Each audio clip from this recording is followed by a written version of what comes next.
আমাদের মাথার মুকুট, বাংলাদেশের কলিজার টুকরা মুসলমানের প্রাণীর স্পন্দন আল্লামা মুফতি দিলাওয়ার হুসাইন দামাত বারাকাতুহুম হজরত আসছেন আমাদের মাঝে বরকতের কিছু কথা বলবেন এবং ছাত্রদের মাথায় কোরআনের বরকতি পাগড়ি প্রদান করবেন। অতএব আমি বয়ান করলে হজরত কিছু বলবেন না, এটাও বাস্তব, কিন্তু আমি তাওয়াজুআন মনে করতেছি হজরতকে কষ্ট দেওয়া উচিত না, কারণ আমার লাইন একটা, আমরা পেশাদার, ওয়াজ করা আমগো পেশা, আপনাদের নেশা। কিন্তু হজরতের অবস্থা তো এমন নয়।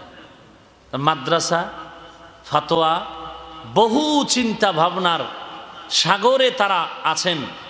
অতএব আদব রক্ষার্থেই আমি বিনয়ের সাথে হজরতের দায়িত্বটুকু আদায়ার্থে আমি আদবের সাথে সময় দিয়ে দিচ্ছি।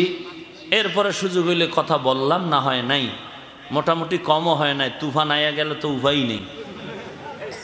অতএব হজরত ছাত্রদের পাগড়ি দিবেন, মুক্তাসার কিছু কথা বলবেন, হুজুর বেশি কথা বলেনও না।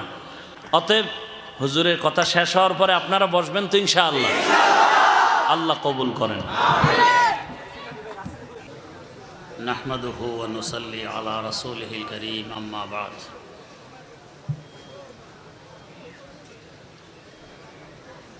আমাদের বাংলার গৌরব,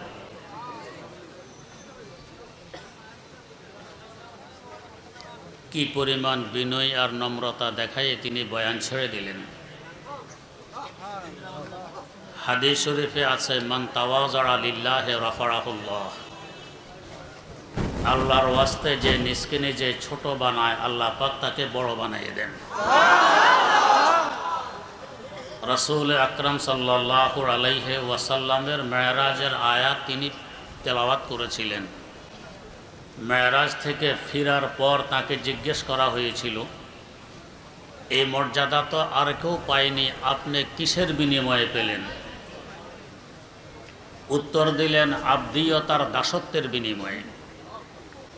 আমি আমাকে আমার আল্লাহর সবচেয়ে বড় গোলাম মনে করি, এর বিনিময়ে আল্লাহ পাক এর মর্যাদা দান করেছেন। আল্লাহ রাব্বুল আলামিন বিনয়ীকে, নম্রতাকে খুব পছন্দ করেন, তাই যার মধ্যে বিনয় আর নম্রতা দেখেন তাকে বড় বানিয়ে দেন। আমরা দোয়া করি আজকের আমাদের প্রধান ওয়াইজ জনাব হাফিজুর রহমান জিদা মজদুহুকে আরো অনেক বড় বানিয়ে দেন। আমরা এখানে আজকে সমবেত হয়েছি আসলে তার নামে, তার ওয়াজ শোনার জন্য। আমি তো এখন এখানের এই মানুষ, 20 বছর হয়ে গেছে আমার এখানে, তাই তিনি বয়ান করবে এই প্রত্যাশা নিয়েই আমি আমার কথা এখানে শেষ করছি। ওয়া আখিরু দাওয়ানা আলহামদুলিল্লাহি রাব্বিল আলামিন।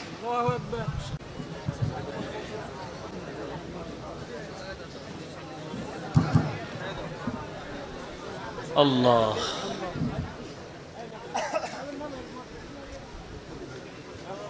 আল্লাহ আমাদের সবাইকে কবুল করে নিন। হজরতের হায়াতে আল্লাহ বরকত বাড়ায় দিন। আল্লাহ তাআলা তাদের থেকে আমাদের অর্জন করার মতো যা আছে তা তৌফিক দান করুন।